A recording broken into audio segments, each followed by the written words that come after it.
Hello everyone, my name is Elle and it is time to anti-haul some eyeshadow. Anti-hauls, as I'm sure you already know, were popularized by Kimberly Clark and they are the reverse of a haul. So instead of showing you all the things I bought, I'm going to show you the things that I'm not going to buy and hopefully talk you out of some things along the way. So this was spurred by a super exciting announcement from Urban Decay of a brand new addition to their line, the Naked Petite Heat. God damn it, Urban Decay. I had a Tyra Banks moment when I first saw this palette. I swear to God, my first thoughts were, I was rooting for you. We were all rooting for you. How dare you? This is the exact same tones as the Naked Heat palette. Exactly the same. Different names on those eyeshadows, but look at how close 5 out of 6 of those shadows are. They shake it up with a bright orange eyeshadow, but who doesn't have a bright orange eyeshadow at this point who wants one? They are everywhere. Orange shadows are not the unicorns they once were. Unicorns aren't even the unicorns they once were. If you have the Naked Heat palette already, there is absolutely no need for the Petite Heat. It's a Naked Basics palette. Okay, I get they were trying to be cute, but this is Naked Heat Basics. Emphasis on the basics. There's absolutely nothing in Petite Heat to improve the usability of the full-size Naked Heat palette. If you want to diversify looks you can create using the Naked Heat palette, look at something like ColourPop's Yes Please palette. So it has bright reds, it has orange, it has yellow, it has gold. Look at even Modern Renaissance. For the same reason, it's got red, it's got gold, it's got all these other interesting pops of color that you could pair with the Naked Heat palette. Look at singles. Look at other things you could add in, like grays or greens or blues. Even a black eyeshadow, I think, would have been pretty welcome in that palette, because that's one thing that I found that the full-size Naked Heat palette doesn't have that I will incorporate with it. Yes, I know, black eyeshadow, but I mean, they already repeated enough shades within that little basics palette. They could have at least made it something to pair well with it. I have and love my Naked Heat palette. I did a review on it. It's a great formula, but you really can't create a whole lot of looks that look different with that palette on its own. And that's where having something different to mix in with it would have been really nice. And I don't want to hear BS about how it's a good size for traveling, because come on, how much are you actually packing that you can fit something this size, but not something this size? Like,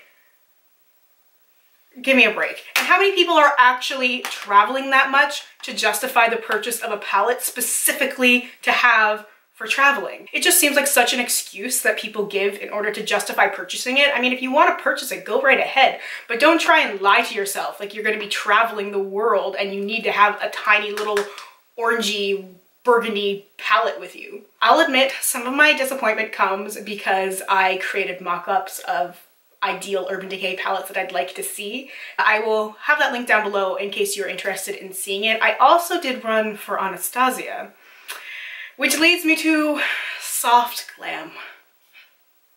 Disappointment in palette form. I mean, going from Subculture and Prism to this.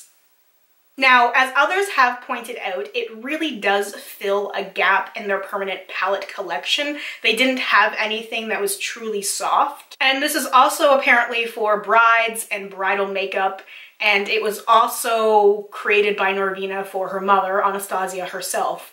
There's an explanation on Norvina's Instagram about why this palette is the way that it is. And I can appreciate that. She also touched on why there are so many repeated shadows, things that already exist from their singles collection or things that were in other palettes like Modern Renaissance.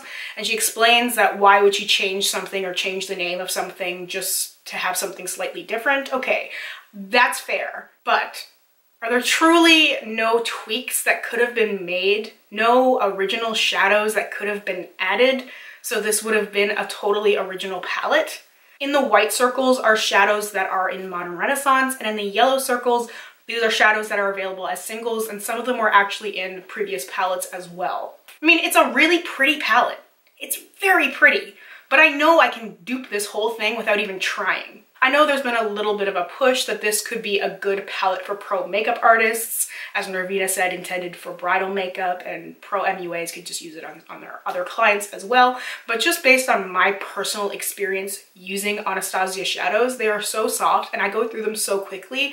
I can't imagine how long this palette would last with a pro makeup artist using it so consistently.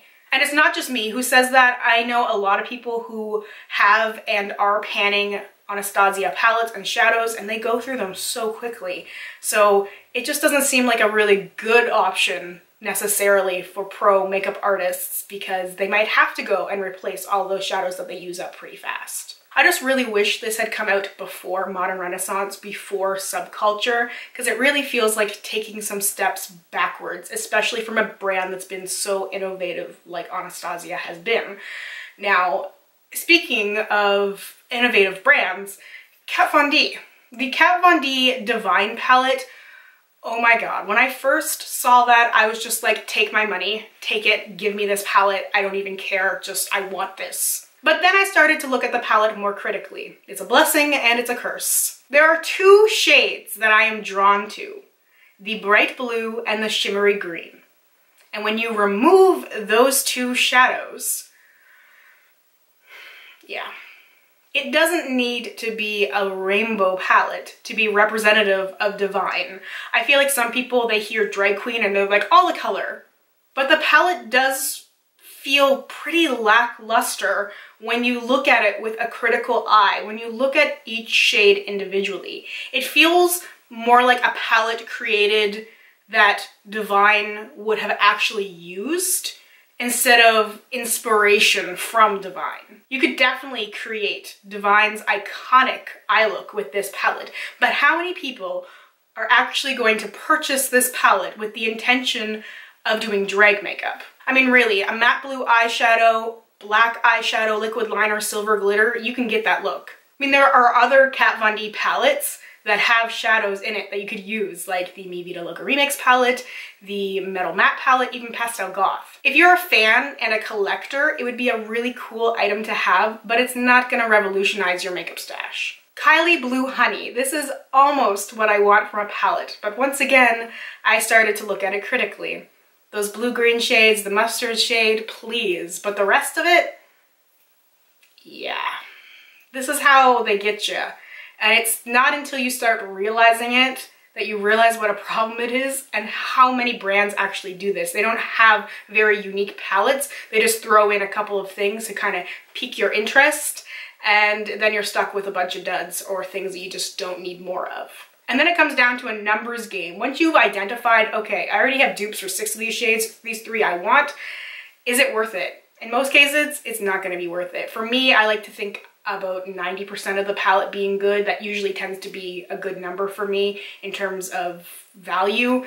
With something like Kylie, I have to factor in the exchange rate, shipping cost, custom fees, because I will inevitably be hit with all those extra things as well. And then all of a sudden I'm paying like $80 Canadian for 3 shadows that I could just buy as singles if I really wanted to. If this was a truly blue, green, mustard yellow palette and every single shadow was unique, it would be something to consider, because I would have to look at the cost of the palette versus buying all those shades individually. You know, is it something that is worthwhile and something that I actually do need and want in my collection? Instead, I can just look at this, be inspired by it, and pull things that I already have, because actually I have a few things that look fairly similar. I already have a few mustard shades. I have a few greens and blues and things that I can create looks that could look like I was using this palette. So that is another reason why I don't need it. I also feel like I haven't seen a lot of people talk about this palette, which is weird. I was hoping for some tutorials because I pull a lot of inspiration for looks from tutorials, but I feel like people haven't been talking about Kylie very much except for her pregnancy. So people aren't talking about her makeup brand. Not really sure why that is, because usually you see a lot of influencers talking about her products and doing reviews and tutorials. And speaking of influencers, influencer brands is another thing. The Christian Dominique Latte palette, the Laura Lee Cat's Pajamas palette, Those are the two newest ones that I can think of. The Latte palette is not unique in any sense. I mean, it makes sense for an initial launch, but it's safe. It's really safe. And Dominique is an influencer with a fairly large following, and a lot of her supporters and fans would probably buy whatever she released. So why wouldn't she take the opportunity to push things a little bit? Like, there's the two interesting colors, but I mean, she could have done more, because I don't think she really had to worry so much about people not buying her products. Just my opinion. I don't really know how the influencer makeup stuff works, but I know you see so many people buying merch just because the influencer is behind it, some sort of shirt with a slogan or something else on it, and they are buying it to support the person that they're a fan of. So the makeup would be the same thing, I would think, you know, because she does have millions of subscribers. You're not talking about someone who has a following of a couple thousand. This is millions. So even if she had a small percentage of that million people purchase her makeup, she's doing good. And if she can attract other people who aren't subscribed to her, isn't that a good thing as well? I mean, if she's trying to create a brand, I just feel like the market is so oversaturated with these very safe, warm, neutral colors. I just think it would be really cool to see an influencer push those boundaries a little bit and try something different and get people talking. I just feel like we're really reaching that breaking point where there's too much of the same. You see people really pushing back against the beauty industry or trying with things like anti-haul. People are saying, we don't want this. People are trying to get their voices out, but sometimes it's really hard to be heard because there's so many people just purchasing the same thing over and over and over again. I just really wish people would use their voice and use their platform, not only for different eyeshadow shades, but just on all the other flaws and problems that are going on within the beauty industry. There's so many people who are choosing not to do anything about it, and that just doesn't sit well with me. So I just hope that people will think a little bit more critically before they purchase something and think about where their money is actually going. And on that note, do I actually have to give you any reasons not to purchase Blood Sugar or the Venus XL palette?